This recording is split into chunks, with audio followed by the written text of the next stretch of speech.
نحمدہ و نصلی علی رسولہ الکریم اما بعد فاعوذ باللہ من الشیطان الرجیم بسم اللہ الرحمن الرحیم۔ انشاءاللہ آج کی مجلس میں آپ حضرات کو قرض کی ادائیگی کا وظیفہ بتاؤں گا۔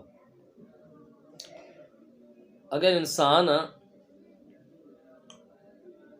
قرض کی مصیبت میں گرفتار ہو جائے اور کوشش کے باوجود قرض ادا نہ ہوتا ہو تو اس کا وظیفہ آپ صلی اللہ علیہ وسلم نے ارشاد فرمایا ہے، اور حدیث پاک کی کتابوں میں یہ واقعہ آتا ہے، ترمذی شریف کی حدیث ہے۔ حضور رحمت عالم صلی اللہ علیہ وسلم مسجد نبوی میں تشریف لائے تو حضرت ابو امامہ رضی اللہ تعالیٰ عنہ تشریف فرما تھے۔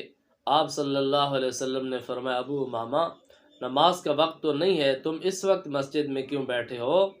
تو حضرت ابو امامہ رضی اللہ تعالیٰ عنہ نے عرض کیا، یا رسول اللہ صلی اللہ علیہ وسلم، میرے اوپر قرض ہے، وہ میں ادا نہیں کر سکتا، اس قرض کی فکر اور پریشانی میں مبتلا ہوں، اس لیے پریشان بیٹھا ہوں۔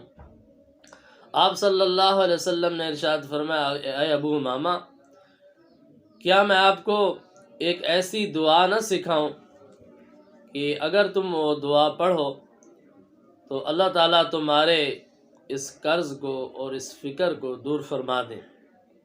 عرض کی، یا رسول اللہ صلی اللہ علیہ وسلم ضرور ارشاد فرمائیے۔